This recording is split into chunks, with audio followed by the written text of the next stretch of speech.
నగరంలోని press club నందు ఈరోజు ఉదయం ప్రజాసత్తా ఆధ్వర్యంలో విలేకరుల సమావేశాన్ని నిర్వహించారు. దీన్ని ముఖ్య ఉద్దేశం కులమత వర్గ రాజకీయాలకు అతీతంగా మహిళల సంక్షేమ లక్ష్యంగా అభివృద్ధి ఆశయంగా పనిచేస్తున్నట్లు ఈ సంస్థ యొక్క ఉద్దేశమని తెలియజేస్తూ పలు విషయాలను గురించి చర్చిస్తూ కొనసాగించారు. ఈ కార్యక్రమంలో జాతీయ అధ్యక్షులు పులగార శోభన బాబు, షబానా ముంతాజ్, గౌస్ బాషా, గౌసియా మరియు కోఆర్డినేటర్ సంతోష్ తదితరులు పాల్గొని విజయవంతంగా కొనసాగించారు.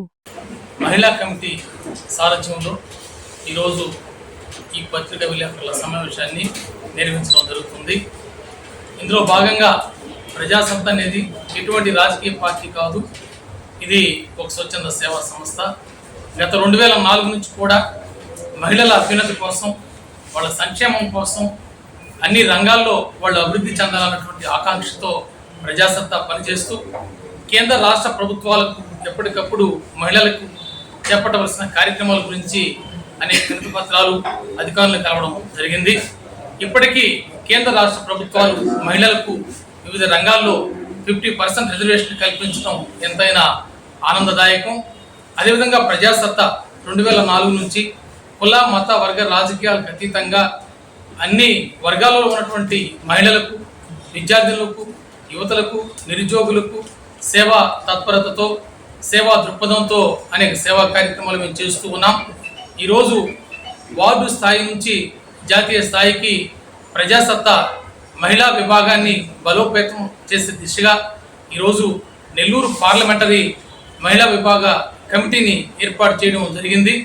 ఈ కమిటీలో చేరినటువంటి అందరికి కూడా ప్రత్యేక ధన్యవాదాలు తెలియపరుస్తూ ఉన్నాను. అన్ని డివిజన్లలో, వార్డుల్లో, మండల స్థాయిల్లో కమిటీలు ఏర్పాటు చేసి మహిళలకు ప్రత్యేకంగా కార్యాలయాలు కూడా మేము ఈ నెల నుంచి ప్రారంభించడం జరుగుతూ ఉంది. బాల్య వివాహాలపైన 2004 నుంచి పోరాట పటిమతో పనిచేస్తూ అందుకు సహకరిస్తున్నటువంటి అధికారులకు, సేవా సంస్థలకు అందరికీ ప్రత్యేక ధన్యవాదాలు తెలియపరుస్తున్నాను. మహిళలు అన్ని రంగాల్లో పురుషులతో సమానంగా అభివృద్ధి చెందిన రోజే మన దేశ ప్రగతి అనేది మా ఆకాంక్ష. నమస్కారం, నా పేరు షబానా. నాకు ఈ అవకాశాన్ని కలిగించే గౌరవనీయులు శోభనా బాబు గారికి కృతజ్ఞతలు తెలుపుకుంటున్నాను.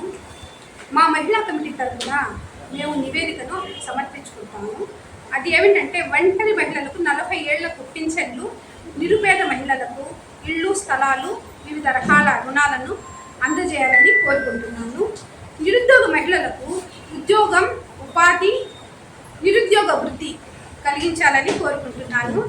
అనాథ మహిళలకు ఆశ్రమాలు, చేతి వృత్తుల మహిళలకు ట్రైనింగ్ సెంటర్లు ఏర్పాటు చేయాలని, ఉచిత కుట్టు మిషన్లను పంపిణీ చేయాలని కోరుతున్నాను. చేతి వృత్తుల పరికరాలను, వాటికి సంబంధించిన పరికరాలను కూడా సమకూర్చాలని తెలియజేస్తున్నాను. మహిళా కమిటీలో సేవాభావం ఉన్న మహిళలు, గృహిణులు, విద్యార్థినులు, యువతులు, ప్రభుత్వ ప్రైవేటు సంస్థల్లో పనిచేసే ప్రతి ఒక్క మహిళ దీంట్లో భాగస్వామ్యం కావాలని తెలియజేసుకుంటున్నాను. మాకు తగిన సహకారం అందించాలని కోరుకుంటున్నాను. ధన్యవాదాలు. Like, share, subscribe. మరిన్ని వీడియోల కోసం గంట సింబల్ ని క్లిక్ చేయండి. Thanks for watching this video.